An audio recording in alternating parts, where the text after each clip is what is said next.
Edmonton Oilers 4, Calgary Flames 1. Zach, let's break down game 3, which, you said in your day after article on OilersNation.com that was a bit of a masterclass performance from the Oilers.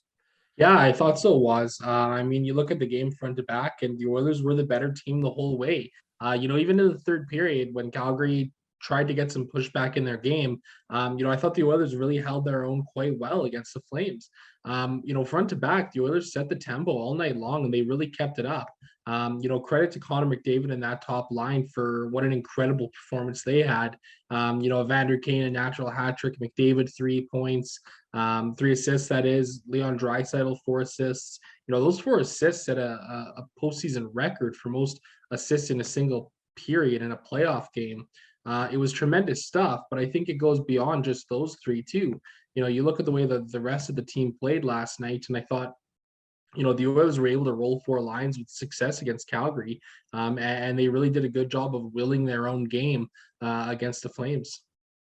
Yeah, you mentioned that how 4 lines were rolling all night, because there was some interesting comments post game from the Flames saying how, it's basically a one-man show from Makachuk, Anderson. Like, how do you respond to that? Well, I wrote about that today at OilersNation.com, and those are pretty much the exact quotes. Matthew Tkachuk said, quote, "They've got one player that plays half the game and is playing some great hockey right now." And Rasmus Anderson said, quote, we let one guy beat us tonight. But the truth of the matter is McDavid didn't even play the most ice time last night. And the Oilers had production from, up and down their lineup. You look at the goal from Zach Hyman, you look at the way that the team played in front of Mike Smith, you look at the way Mike Smith played himself. I mean, he finished that game with a .970 save percentage, and he missed, 4 or 5 minutes of time after getting bowled over by Milan Lucic. So, in my eyes, if the Flames are out here saying, well, we're letting one guy beat us, they're really not aware of what the actual issues are. And that's the fact that, the Oilers are beating the Flames in all 3 zones right now and showing that they're a team that deserves to be where they are in the postseason right now. No, exactly. Yeah. And while the Oilers are scoring, 4 goals a game here, well, the Flames are struggling to score just even 1 goal, right? So it's like, how about on the other end of the ice? The Flames are struggling to score. And, you can't really make excuses saying, oh, it's McDavid's show, right? Yeah, you can't. I mean, all year long, we heard about how skilled this Flames team is. We heard about how dangerous Johnny Gaudreau and Lindholm and Kachuk were.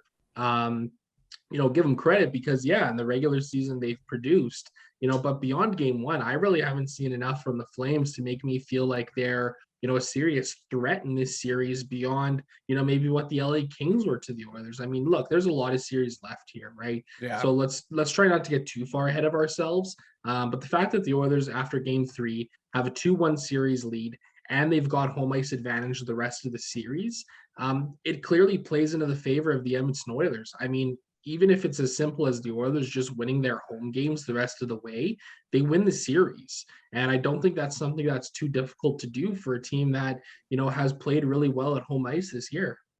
Yeah, I think it's important to talk about Mike Smith as well. He had a great performance, but he also got body slammed by Milan Lucic. Didn't get any disciplinary action, it seems. What do you think of that? Yeah, I'm not overly surprised, to be honest. I mean, I watched the hit again a couple times, and on first glance, the initial reaction is, wow. I mean, what is Lucic doing? Like, he's bowling over Mike Smith in a game that's out of reach for the Flames. What a dirty play. It's hard not to go there initially, but when I sat back and I looked at it again, and the story is that I think Milan Lucic was akin to a semi-truck driving down the highway whose brakes went out, and he really just needed an emergency off-ramp to slow himself down. And I don't think he was able to do that, right? I mean, at the end of the day, you saw him try and slow up a little bit towards the end of it. Yeah. And Lucic had a pretty good quote today too. He said, if I really meant to hit him, neither of us would be playing tomorrow. And I think it sums it up pretty well, right? I mean, if Lucic really wanted to run Mike Smith, he could have really ran Mike Smith and really hurt him, right? So, Lucic got 5 in the game last night. I think that was more than fair. Mm-hmm. Am I shocked that there's no supplemental discipline? I'm really not. Maybe there could have been a game in there, but again, I think the league kind of sat back and looked at it and said, you know what, 5 in a game, that's pretty fair discipline. Yeah, no, I like that explanation, especially from Lucci. So that's kind of good to hear. There was no ill intent, right? And I don't really know if he would admit that, but Well, exactly. I yeah, mean, that's just it too, right? I mean, it's different if he comes out and says, "Oh yeah, I was trying to run him and take his head off" and that yeah. sort of thing. But even if he did mean to do that, I doubt that's something that he would say, right? Now, the one strange thing about last night for me was the fact that it was a 6 p.m. puck drop, and after the game, you step out, whatever bar or Rogers Place, and it's still light out. It was weird for me, and it was great atmosphere. The city of Edmonton was an absolute vibe, honks everywhere. I mean, you live downtown. Yeah, I went down there just to experience it, to take it in. This is a moment in our city it doesn't come often, so you got to soak it in, right? yeah, it's been tremendous. I think it's been great to see the way the team has rallied around the Oilers here. I mean, and I'm not surprised. The Oilers, they really do got such a great fan base here in the city. For myself, I as you mentioned, I live downtown. So last night I think it was about 3 hours after the game before the Yeah. honking and cheering stopped outside, which is just great to see. I mean, it's a game 3 win in the second round of the Yeah. playoffs, and the fans are treating every one of these wins like it's their last, like it's the Stanley Cup. And I think that's just great for everybody to be out there enjoying it as much as they are. No, exactly. And I was thinking before these playoffs, like how back in 2017, sure, we only went to the second round, but it was still very memorable. People would talk about it for the next couple of years. Like, I mean, we didn't make many runs after that, but Well, I um, mean, go I ahead. think that's part of it too. Like, unfortunately, for the last 20 years, playoffs hasn't been something that this city's gotten to experience a lot of.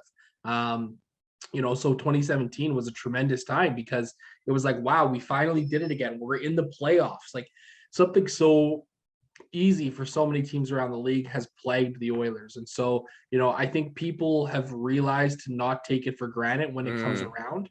And I think that's probably one of the big things that's driving so much of this excitement right now. And to look forward to game 4, anything the Oilers should change? You think to their lineup, anything? No, I don't think so. I mean, if it ain't broke, don't fix it, I Yeah. suppose. I've always got concerns about the way the fourth line is. They really didn't play a lot. They really struggled last night in terms of their on ice results. They didn't get scored against, so I mean, it's not the end of the world. At least I don't think they got scored against. I can't remember who was on the ice for the Oilers and the one Flames goal there, but you know, I really think the Oilers lineup has been built very well. I wrote about it before game 2 when these lines got put together. And I kind of said that I think this is the strongest lineup that the Oilers have iced in the entire playoffs. And I think games, 2 and 3 have shown just how strong that lineup can be. Mm-hmm.